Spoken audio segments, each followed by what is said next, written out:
ऐसे यूरोप से आए हुआ ये जो शैम्पू है, ये वो लगाते हैं इसलिए कि बाल कड़े हैं, कड़क है। कड़क इसलिए कि पेट साफ नहीं है, कब्जियत है। आपको शैम्पू की क्या जरूरत है?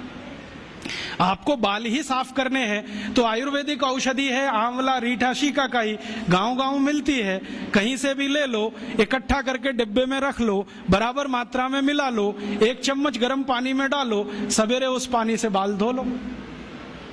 फिर कोई कहेंगे जी डैंड्रफ हो जाता है, तो उसके लिए नींबू का रस जिंदाबाद। नींबू के रस में थोड़ा गुड़ मिला दो और उसको बाल में लगा लो, सब डैंड्रफ निकलता है।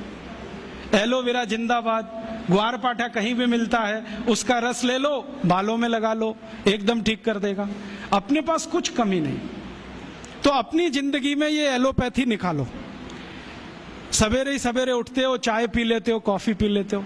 आयुर्वेद कहता है कि ये जो चाय कॉफी पिए तो जिंदगी भर बीमारी ही बीमारी। सवेरे का दिन शुरू करो पानी से, चाय कॉफी से नहीं, तो अपने आप स्वस्थ रहोगे। तो अपने जीवन में भी थोड़ा आयुर्वेद को लाओ। अपने जीवन में खान पान आयुर्वेद के हिसाब से, रहन सहन आयुर्वेद के हिसाब से, आचार व्यवहार आयुर्वेद के हिसाब। खान पान माने जो भारतीय है वही रखो। यूरोपीय अंग्रेजी खान पान, pizza, burger, hot dog, cold dog, chow mein, noodles, क्यों फंस गए इसमें? नाम भी बड़े विचित्र हैं। हॉट डॉग गरम कुत्ता, कोल्ड डॉग ठंडा कुत्ता। चाउमीन का क्या मतलब आप नहीं जानते, तो क्यों खा रहे हो? अपने यहाँ बहुत कुछ है खाने पीने के लिए।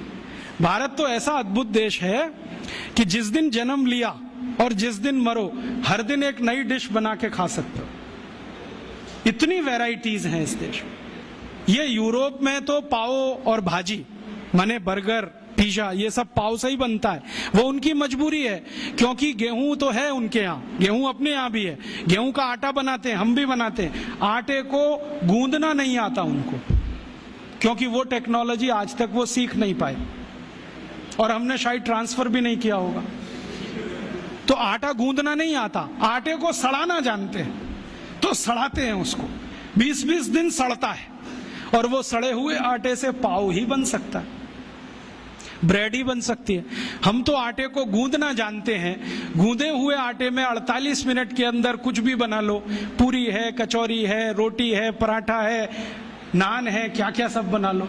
उनका सड़ा हुआ आटा 2 ही चीज बनाएगा, पाव रोटी, डबल रोटी। तो वो पाव रोटी, डबल रोटी खाते, मजबूरी है, कुछ आता नहीं बनाना, हम क्यों खाएं ये सब?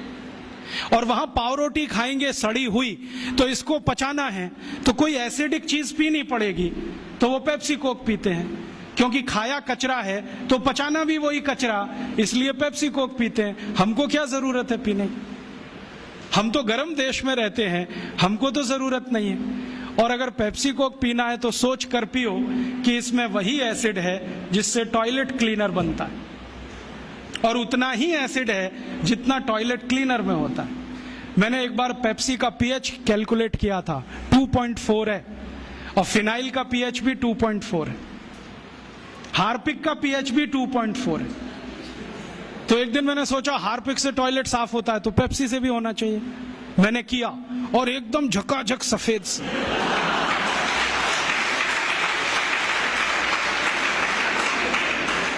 उस दिन से मैंने बोलना शुरू किया, ठंडा मतलब टॉयलेट क्लीनर।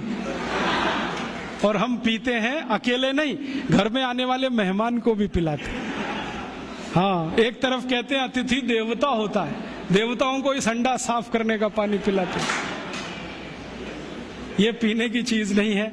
और अब तो आपको मालूम है ना, पेप्सी कोक में जहर भी है, DDT, बेंजीन हेक्साक्लोराइड, क्लोरोपाइरीफॉस, ये सब पेस्टिसाइड्स। और जो वैज्ञानिक इस पर रिसर्च करते हैं ना, वो कहते हैं कि 7 साल पेप्सी पियो तो अंतड़ियों में कैंसर हो जाएगा, 5 साल पियो तो नपुंसकता आ जाएगी। वैज्ञानिक तो बोलते हैं कि 1 इंजेक्शन पेप्सी ब्लड में लगाओ तो हृदय घात की संभावना पैदा हो जाए। कई वैज्ञानिकों ने यह सिद्ध किया है कि गर्भवती मां अगर कोका कोला पी ले तो गर्भ में बच्चा विकलांग पैदा हो। आंख में पेप्सी कोक डाल दिया तो आंखों की रोशनी चली जाए, दांत डाल दिया तो दांत गायब हो जाता है। अभी ये कोई पीने की चीज है? मत पियो। अपने पास बहुत कुछ है पीने के लिए, संतरे का रस, मौसमी का रस, नींबू की शिकंजी, नारियल का पानी, दही की लस्सी, गाय का दूध, कुछ नहीं मिले तो घड़े का पानी।